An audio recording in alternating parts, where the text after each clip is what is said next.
We're live from our studios here, number 35, John Hammond Street in Accra. Hello, good afternoon to you. Welcome to the midday news on 3FM 92.7. Also live on all our social media platforms at 3FM 927. I am Noble Crosby Annan. In the bulletin this afternoon, medical laboratory scientists at the Kolebu Teaching Hospital begin picketing over the removal of the head of laboratory services at the facility. We have live updates for you. Also, Minority Leader Alexander Appiah-Markin accuses the Economic and Organized Crime Office of abuse of criminal procedure over the rearrest of the former Buffer Stock CEO and his wife. Also, Ministry of Health attributes delay in operationalization of the Wager Pediatric Hospital to alleged procurement infractions and a halt to World Bank disbursement. We have details of these stories and a lot more coming to you shortly. Please stay with us.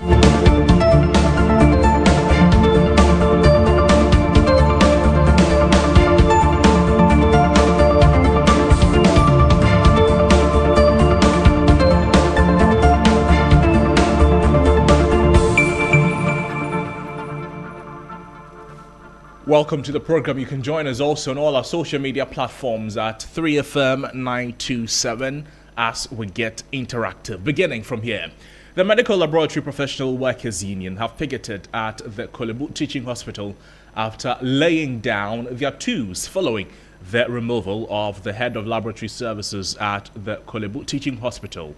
The union is accusing management of the hospital of breaching agreements reached at a high-level stakeholder meeting convened by the Ministry of Health on February 3, 2026. We'll be touching base with our Labour Affairs correspondent, Daniel Opoku, who will join us from the Kolebu Teaching Hospital to tell us more about this latest action taken by the Medical Laboratory Professional Workers Union and their picket. What has been the levels of engagement from government since they began the industrial action and the clash with the doctors there. In the meantime, let's do some other stories this afternoon as the former Chief Executive Officer of the National Food Buffer Stock Company, Hannan Abdul Wahab, and his wife are still in the custody of IOCO.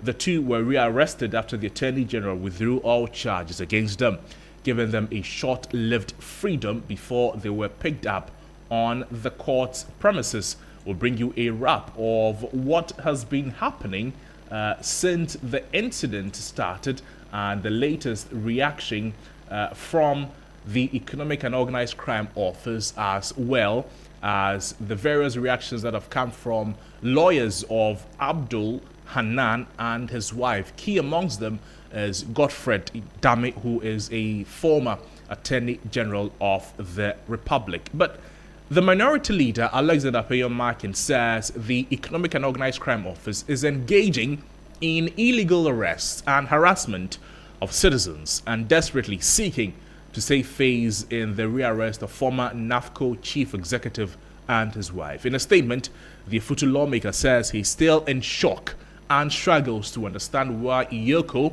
undertook that action after the Attorney General withdrew all charges against the two.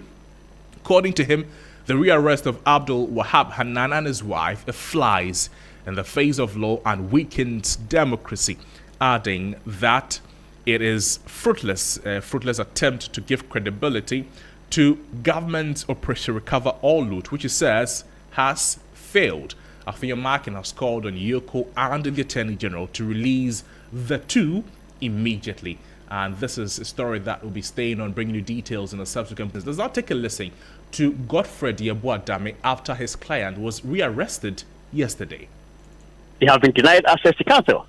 I have junior colleagues of mine who have been sitting at IOCO since about 11 o'clock. They have not been given access to them. They have not been given access to the former chief executive of Buffer Stock. I mean, what kind of practice is that? They have been sitting at IOCO since 11 o'clock. They have not had access to their clients. They are junior colleagues of mine, and they are still sitting there. Apparently, Hannan even fell ill in the course of all the harassment and was rushed to the hospital and brought back to IOCO office. He's still in the custody of IOCO at the IOCO office. He's not been given access to his lawyers. Yeah, so trying to negotiate is being freed from the custody of Yoko. Godfred Yeboah Dame is former Attorney General and lawyer for Abdul Hanan and his wife, the former Buffer Stock CEO there. We'll get back to the story, but let's speak with my colleague Daniel Opoku, who now is at the Kolebu Teaching Hospital, and this is in relation to the Medical Laboratory Professional Workers Union picketing at the hospital after laying down their tools following the removal of the head of laboratory services at the Kolebu Teaching Hospital. The union, they're accusing the management of the hospital of breaching agreements reached at a high-level stakeholder meeting convened by the Ministry of Health on February 3, 2025. Daniel is joining us. Daniel, thank you for joining us. Good afternoon to you. Tell us more about this action by the lab scientists. Right, so good. And that's quite interesting because ideally, the statement from the lab scientists in the strike, let me call picketing, somewhere from next week. But just this morning, when we go to Kolebu, they have decided to lay down their tools. And a lot of their members are also in red armbands with the decision, with the declaration that because they believe the management has illegally removed their former boss, who is in charge or who was initially the head of the central lab, he has been removed. For that reason, they are saying that if the man is not, then obviously they are not going to continue with their lab work and they are not going to the current happenings on the hospital as I speak to currently. I see. Danny, if you could reposition yourself, but while at that, what are the apart from these concerns they have, are they making any other specific demands? Right. So they are also, after yesterday, they were in a meeting with the Ministry of Health, and it was shared by the Chief Director. And after the meeting, the Director, according to the lab scientist, the Chief Director gave a directive that the status quo should remain. The current head of the lab, of the central lab, should be kept. Dr. Omari should be at host. Further discussions are held so that whether they will realize whether there's a need to remove him or not. At the meeting, the lab scientists are extremely sad that when they came out of the meeting, the man has been removed, and now they don't have a head. Now their work has come to a standstill, and currently they want the management to reinstate him, or else they are not going to work. That's what they're asking for. It's a problem about power play, because you realize that when you enter the lab, there are two sections.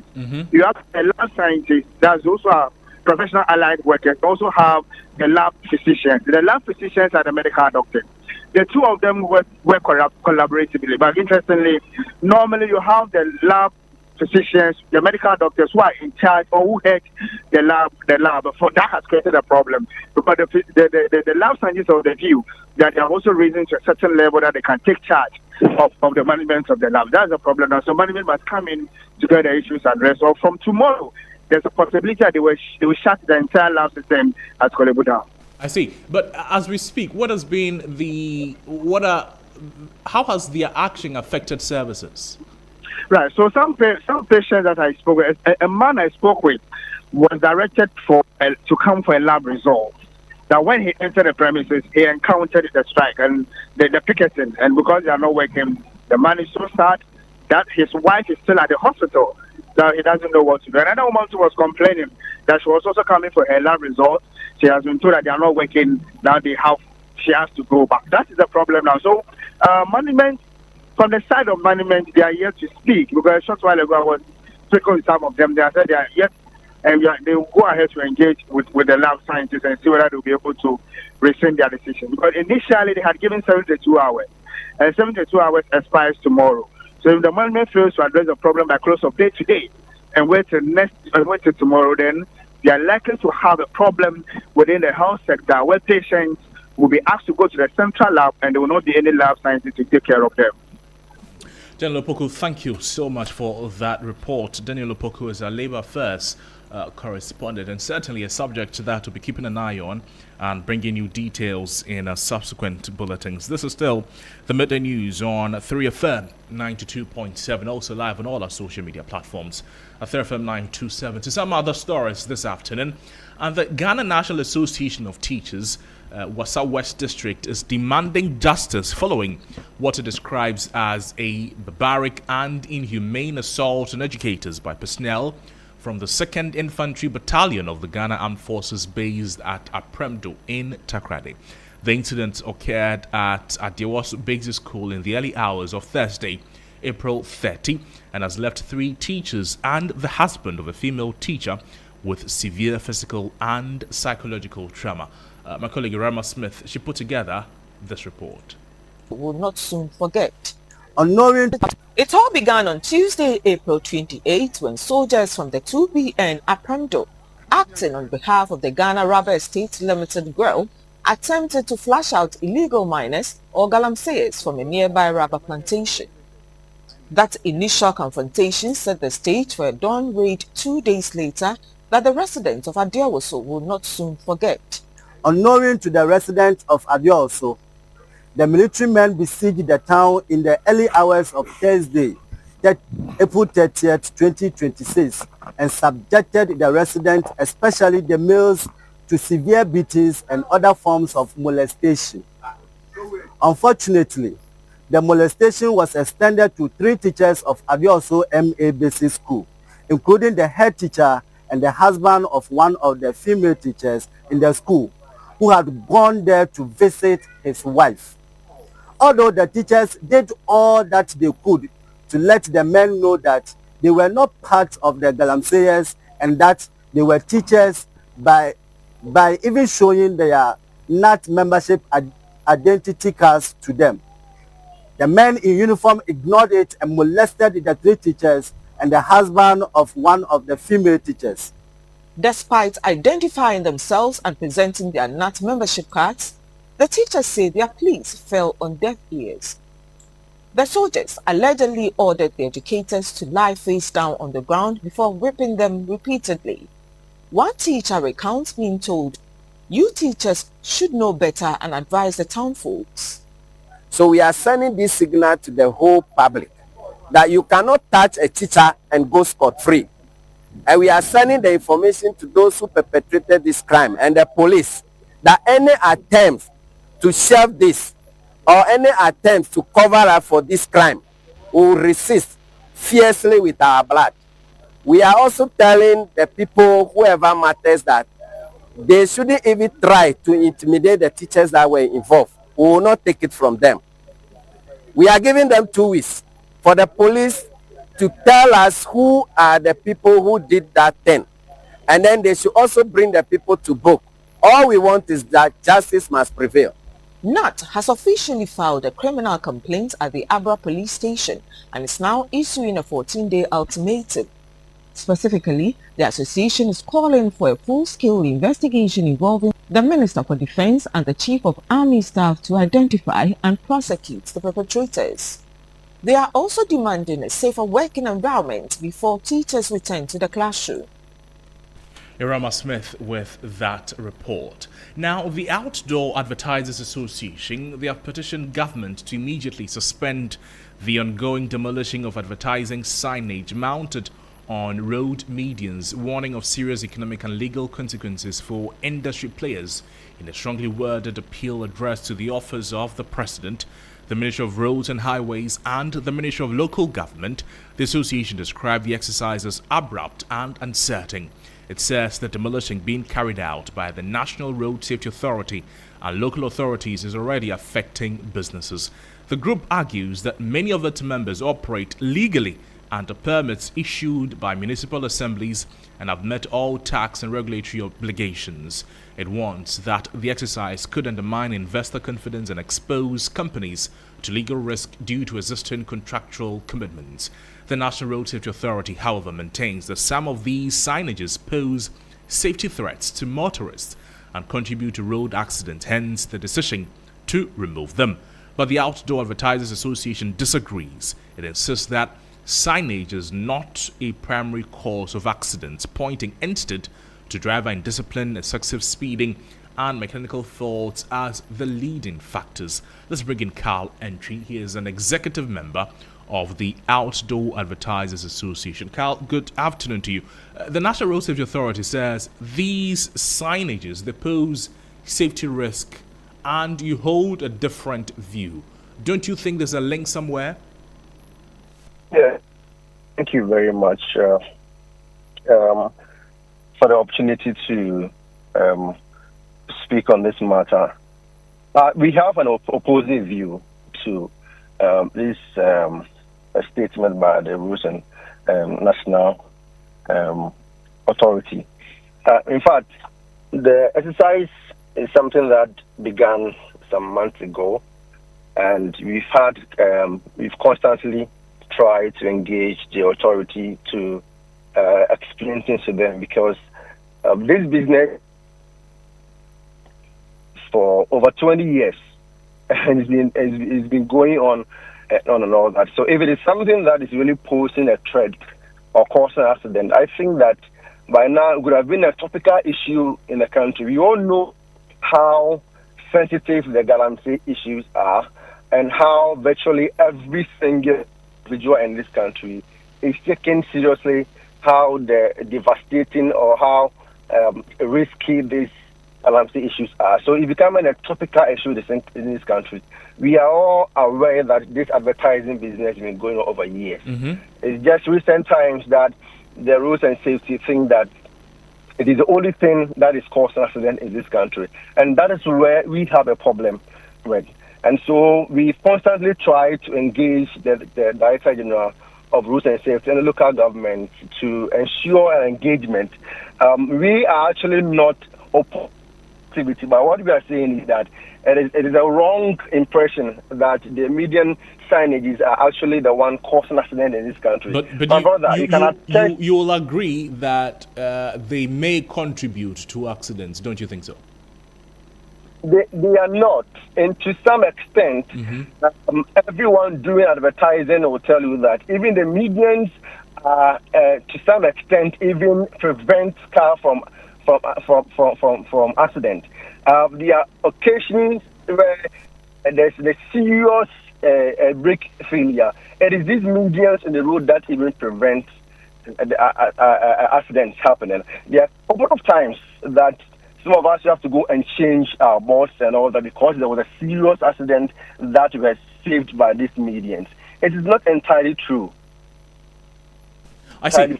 Now, critics say that the industry is not adequately regulated, adequately self-regulated. So why should authorities trust compliance will improve if the demolition is halted? Granted that there is some element of truth in the fact that not all signages there are legally mounted.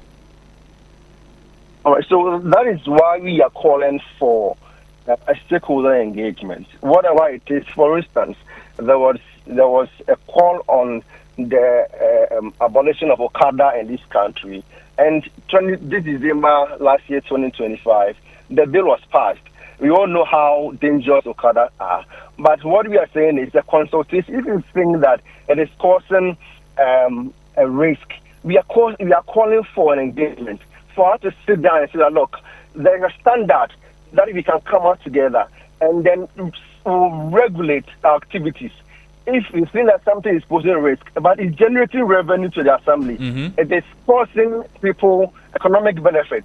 We are using it to explore businesses' branding, right? And all that. And so, if we are doing all this to help expand the economy, and we think that there's a problem with some sector, it has to do with regulations. Okay. That's why we're asking that. So, look, they should engage us. Give us a policy. Right. Give us regulations that look, this is what we are doing. We are not intending to remove the board or to destroy the advertising business. We understand. We understand that, but what you're calling for regulation instead of removal. My question then, briefly, is that what specific standards should be introduced to ensure signage does not obstruct visibility or compromise safety? What kinds of regulations are you proposing, briefly? Yeah. So briefly, what most of the concerns raised by the authority board is how close-knit some of the boards are. Okay. And so we are pushing that, so if there's a problem that is posing a risk to the society, come up with dimensional regulation that look, if you look at the Ghana Standard Authority, there's a dimension instrument regulate distance or how just regular dimension of billboards. So the same way we is the policy. If you put it here, if you have about 20 meters or 30 meters along this, give us regulation to regulate our activity. And finally, if government identifies certain locations as high-risk areas, are your members willing and prepared to remove or relocate those structures? And within what time frame? If government intention is not entirely to remove every medium in the country, but saying some. that this particular area is posing a risk, and so we want to be considerate, we are on board. Thank we you. just want to call for engagement. Thank you so we are much. just playing with the government. We are helping the economy. We are doing what we are employing people. We have people we employ. Thank you. Thank you so much. Carl Entry is an executive member of the Outdoor Advertisers Association speaking with us there. To some other stories this afternoon, and the Ministry of Health has attributed the prolonged delay in operationalizing the Weija Children's Hospital to procurement irregularities, funding challenges, and unresolved contractual disputes, despite the facility being physically completed. In a statement, the ministry said the project encountered setbacks after the World Bank flagged, quote-unquote, misprocurement, including claims that some medical equipment costs were inflated by up to 11 times their actual value. The ministry noted that the development led to funding crisis, with the World Bank declining to settle outstanding payments on the project. It further disclosed that attempts to commission the hospital have been stalled by a dispute with a contractor who has reportedly denied government access to the facility until all contractual issues are resolved. The explanation follows protests by residents of Weija who took to the streets on May 5, demanding the immediate opening of the hospital to address gaps in pediatric healthcare. And the ministry says it is engaging stakeholders to resolve the impasse and has appealed for calm, stressing the importance of the 120-bed facility in improving specialized healthcare delivery for children. Away from that, the Volta Regional Minister James Gunu has strongly condemned assault on firefighters across the country and the destruction of firefighting equipment following recent attacks on personnel of the Ghana National Fire Service. At this year's Firefighters Day event on Hull, the minister described such attacks as unacceptable, noting that it has severe consequences not only on personnel but also on public safety. Faisal Abdul-Jisu has more in this report. Firefighters across the globe play a crucial role in ensuring public safety and rescues during disasters such as fire incidents and floods. Despite this critical role, personnel in recent times have come under public attacks and interference in line of duty, jeopardizing their lives and safety. The public, not all, but you could realize that it's a mobilized one, attempts to obstruct. Sometimes you are not a trained person.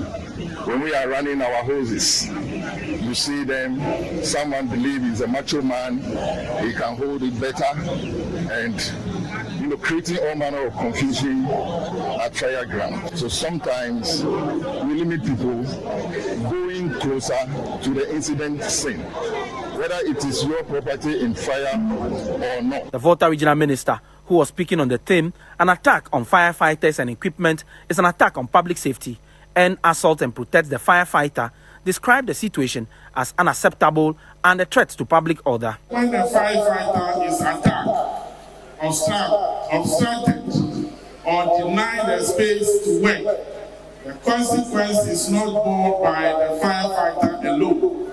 It is the entire community that is put at risk when fire tenders are damaged, delayed, or denied access. It is public safety that suffers. Let me therefore state, without ambiguity, an assault on the firefighter is unacceptable. An attack on fire service personnel, vehicle, or equipment is a direct threat to life, security, and public order. As a day set aside to celebrate the heroic efforts of firefighters, the Volta Regional Command took the opportunity to remember some of their compatriots who lost their lives in line of duty. My colleague Faisal Abdul-Idris with that report there. Now, a growing weed invasion is threatening rice production in Ghana, raising concerns among farmers and agricultural experts. But researchers from the Crops Research Institute and COPIA are stepping in with targeted solutions to control the spread and protect yield. Ibrahim Ubakar has more in this report. Rice farmers, particularly within irrigated schemes like Dawenya, are facing a new challenge of aggressive and difficult to control weeds. Experts say climate change and increased trade have contributed to the introduction of these species into local farming systems. In fact, weed management costs a lot in rice production, and apart from the cost involved, the farmers are spending a lot of time, energy in removing weeds.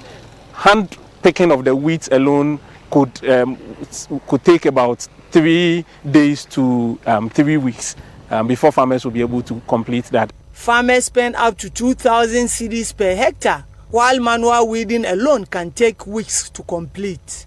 To tackle the problem, researchers at the Crop Research Institute are conducting field trials to identify the most effective weed control methods suited to local conditions. Weeds are unique in certain places. It's affected by the environment and all that. So whatever applies in Ashanti region, we cannot apply here. And again, to here is an irrigated field. So the weeds of irrigated fields are different from the weeds of the rain-fed fields. My colleague Ibrahim Abubakar with that report. Now, a coalition of youth groups and concerned citizens in the Upper West region have issued a strong warning to the government, threatening to take control of the Upper West Regional Airport if work on the long-delayed Bole-Sola-Wa road does not commence immediately. The group, in the petition addressed to the Ministry of Road and Highways, expressed deep frustration over what they describe as government inaction on the critical 195-kilometer stretch. Upper West Regional correspondent Ibrahim Wangara, he put together this report. Despite the sword cutting in November 2025 by President John Dramani Mahama under the government Big Push project, work was expected to start in earnest by the contractor.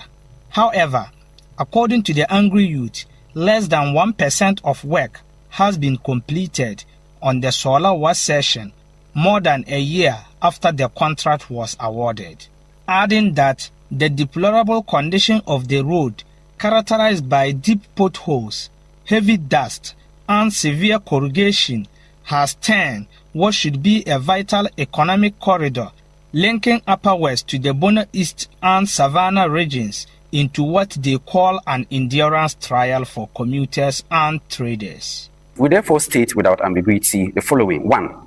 Immediate and visible commencement of full reconstruction works on the Wenchi-Bole-Wa Solar Road, not token gestures or clearing of road shoulders. 2.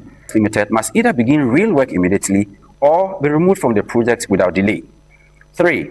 A clear enforceable commitment to the project which will meet the technical standards and timelines publicly promised by His Excellency the President. And then 4. A clear commitment to ensuring that the local content requirement is adhered to.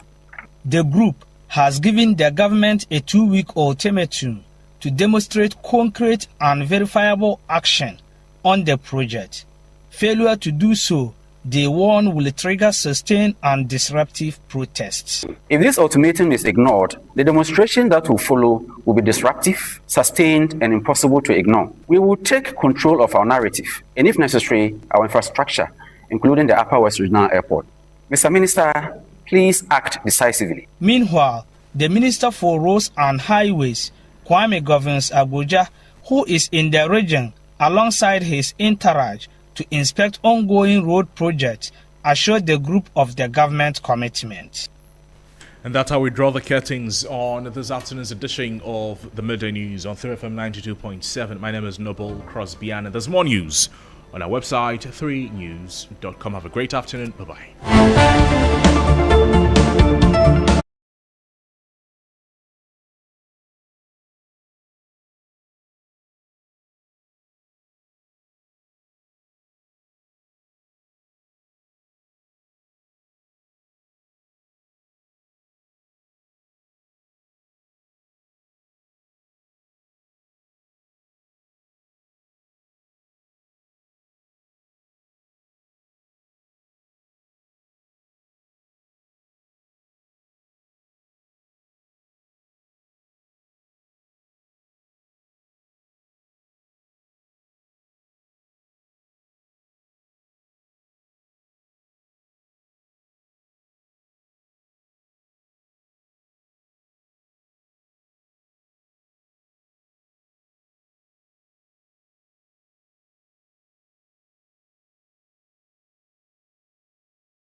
Hello, good afternoon. Welcome to Business Daily on 3FM 92.7. Coming up this afternoon, Ghana to partner African countries to test new continental digital trade system. We'll focus on mobile money, interoperability, mutual recognition, digital identity for cross-border KYC, and harmonize electronic invoicing. Meanwhile, the Bank of Ghana governor calls for next phase of digital finance focused on real value. A recent World Bank report indicates that approximately 49% of adults in sub-Saharan Africa, they now have access to digital financial accounts. Much later in this bulletin, the Institute of Economic Research and Public Policy questions the International Monetary Fund's oversight and institutional accountability amid the Bank of Ghana's 2025 losses. Do IMF supported stabilization programs typically result in significant central bank losses? If so, under what conditions? Details of our headlines and other stories, please stay with us.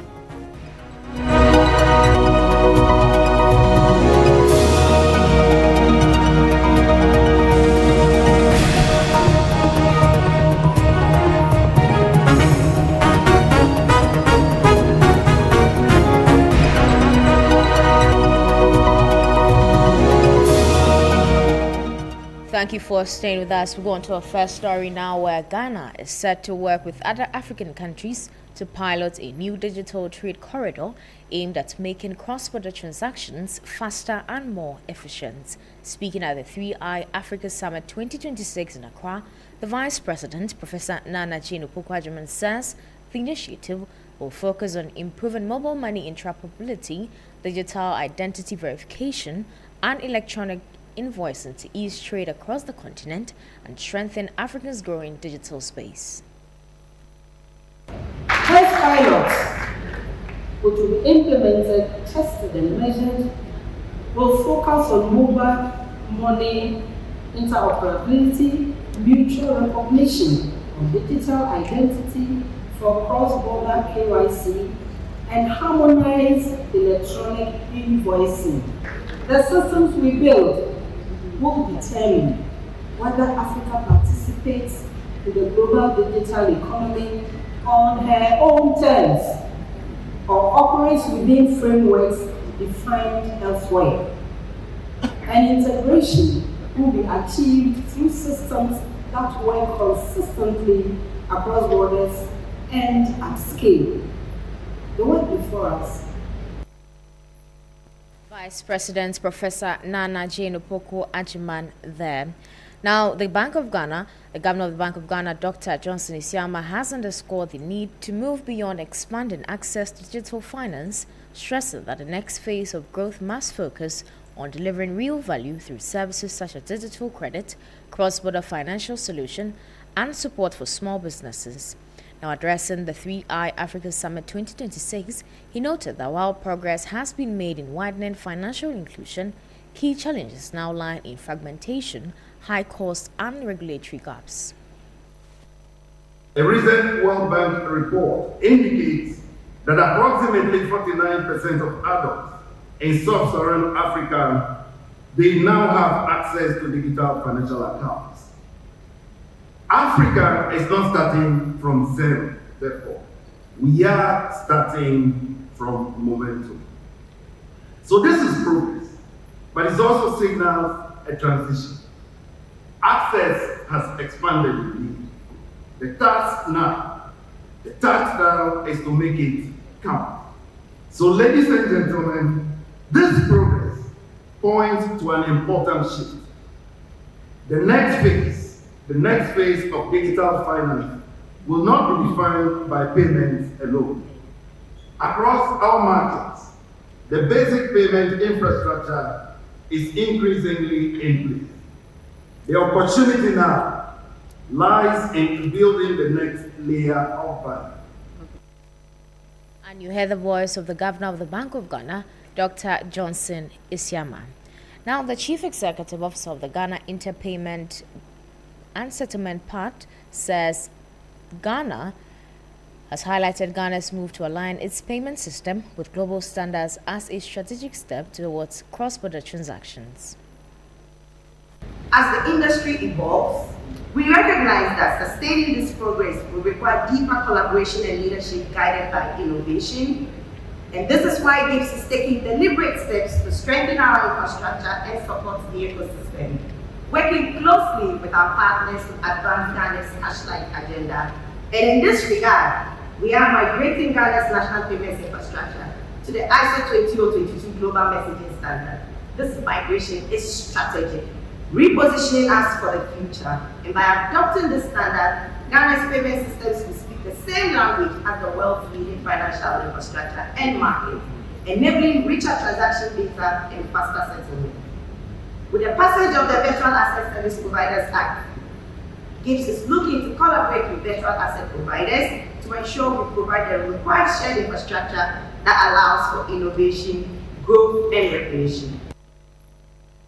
Finally, before we go, the Executive Director for the Institute of Economic Research and Public Policy, Professor Isaac Boedi, has raised a challenge to both the Bank of Ghana and the International Monetary Fund, questioning whether the global lender is complicit in the central bank's 2025 financial loss, especially when he's demanding a transparent audit of the policy choices made under the IMF's watch to determine if these staggering deficits were a preventable consequence of the current stabilization program. The BOG's recently released 2025 financial statement revealed an operating loss of 34.9 billion cedis, inclusive of other comprehensive income, from the 9.49 billion cedis loss recorded in 2024. Professor Boedi is challenging the central bank's narrative that these losses are simply the cost of maintaining economic stability. He expressed particular concern over what he termed a shift from denial to justification. With Ghana currently under a $3 billion IMF-supported program, Professor Boedi is demanding clarity on the fund's level of oversight. He questioned whether the IMF merely observed these losses, endorsed the policy choices that led to them, or raised private concerns that were never shared with the Ghanaian public. The Institute of Economic Research and Public Policy posed 4 critical questions to the authorities. Do IMF-supported stabilization programs typically result in significant central bank losses? If so, under what conditions are such losses considered acceptable? What specific factors led to Ghana's 2025 losses, particularly in a year without a major crisis such as COVID-19 or the banking sector cleanup? What accountability mechanism exists when central bank policy decisions result in substantial financial losses? The think tank noted that without clear, honest answers, the very economic stability government seeks to defend could become unsustainable. In the coming days, a letter will be forwarded to IMF, and in the interest of oversight and accountability, which will naturally rise, we think it's important that IMF also have a closer look to our books, because we think that as a think tank, we try to shape and help administration. That will be all for Business Daily on 3FM 92.